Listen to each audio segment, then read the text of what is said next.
Doctors said he'd never keep up, never amount to much, never live a normal life.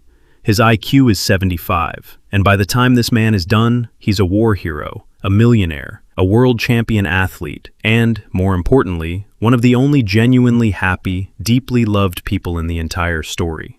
Meanwhile, almost every smarter person around him is struggling, spiraling, or lost. That is the strange genius hiding inside Forrest Gump. And once you see it, you realize this movie is quietly one of the most accurate psychology lessons ever put on film. Because it answers a question that unsettles a lot of people. What if the thing we overrate most, intelligence, matters far less in a life than we think? Let's break down the mind of Forrest Gump, because the science agrees with him.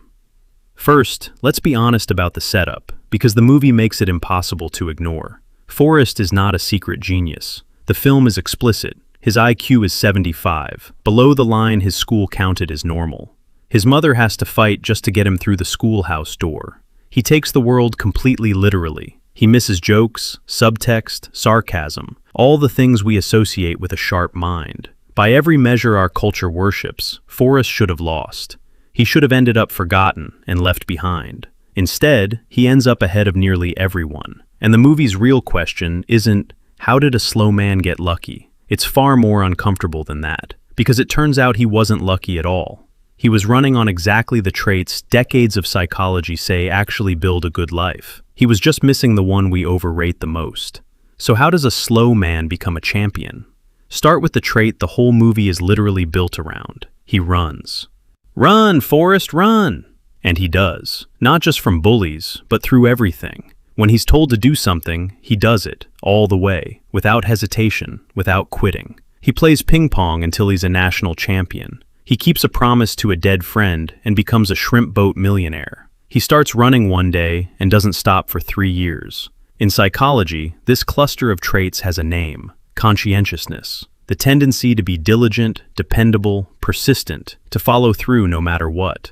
And here's the part that should stop you. Across 100 years of research, one landmark review pooled over 1 million people and 2,500 studies, conscientiousness is the single most powerful personality predictor of success there is. Not intelligence, conscientiousness. It predicts job performance across virtually every occupation ever studied. It predicts income, wealth, better health, stronger relationships, and even how long you live. Forrest isn't succeeding despite being simple. He's succeeding because he is the most conscientious character in the entire film. He shows up, and he never, ever stops. But conscientiousness alone doesn't make you happy. Plenty of driven people are miserable. So what makes Forrest not just successful, but content? That's the second trait, and it may be the most important because it's the strongest predictor of happiness psychology has ever found. Watch how Forrest handles pain. He loses his best friend in a war. He loses his mother. He's rejected, over and over, by the one woman he loves. And each time, he grieves, and then he keeps moving. He doesn't spiral. He doesn't ruminate for years. He doesn't drown in bitterness or self-pity. He feels the thing, and lets it move through him. Psychologists call this emotional stability, the opposite of neuroticism. And study after study finds it is the single strongest personality predictor of life satisfaction across the entire lifespan. The people who stay happy aren't the ones with the fewest problems. They're the ones who don't get trapped replaying them. And here is the quiet tragedy the film builds around this. Because standing right next to Forrest is the person who is his exact opposite, and it will break your heart. Jenny is, in many ways, smarter than Forrest. Worldly, aware, able to see through things he never could. And she carries deep wounds from a painful childhood. Wounds that shaped how safe she could ever feel, and how much she could trust love when it was offered. Where Forrest was raised by a mother whose love was total and unconditional, building in him what psychologists call secure attachment, the bone-deep sense that you are safe and lovable. Jenny learned the opposite. She learned love was dangerous, and so she spends the film running from the one steady, safe love in front of her, chasing chaos, unable to sit still inside something good. It's one of the most quietly accurate portraits of insecure attachment ever filmed. Forrest and Jenny prove the movie's whole thesis in a single relationship. It was never about who was smarter. It was about who was wired to be well. Which brings us to the deepest layer, the thing Forrest has that his intelligent, tormented friends don't.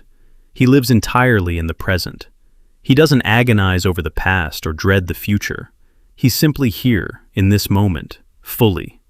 Think of Lieutenant Dan, brilliant and bitter, so trapped in the wreckage of what happened to him and the future he lost that he can barely live at all, until Forrest's steady, present, uncomplaining example slowly pulls him back to the surface. The sharpest minds in this movie are the ones who suffer most, because a sharp mind is also a mind that can torture itself, replaying, regretting, imagining every way things might go wrong. Forrest's so-called limitation is secretly a kind of freedom. He can't overthink his way into misery, he just runs. So let's put it all together, because the picture it forms is genuinely startling. Forrest Gump has a low IQ, and psychology has quietly known for a long time that IQ, while real, predicts far less about your actual life than we assume. One Nobel-winning economist's work suggested raw intelligence explains only a small slice of the differences in people's incomes. What Forrest has instead is the entire cluster that actually matters: relentless conscientiousness, deep emotional stability, secure attachment, and a mind that lives in the present instead of at war with itself. He is, by the numbers, almost perfectly engineered for a good life. The movie dressed up the most evidence-based recipe for human flourishing as a simple man, and then dared us to call him slow. And here's the part I most want you to take with you, because it's the hopeful one. You can't do much to change your IQ, it's largely fixed. But conscientiousness, emotional stability, the ability to stay present instead of spiraling, those are not fixed. They can be built, strengthened, practiced over a lifetime. Which means the traits that made Forrest's life extraordinary aren't a gift handed to a lucky few at birth. They're closer to a skill. The movie was never really about a man who won life by accident. It was about the quiet, unglamorous traits any of us can grow, and how badly we've all been taught to ignore them in favor of the one thing that matters least. So maybe Forrest's mother was right all along. Stupid is as stupid does. Intelligence was never the measure of the man. What you do, how you show up, how you love, how you keep going, always was. If this changed how you see that movie, tell me in the comments, who's the Forrest in your own life? The person everyone underestimated who quietly ended up the happiest? I read them all. Subscribe if you want more of the mind explained properly, and I'll see you in the next one.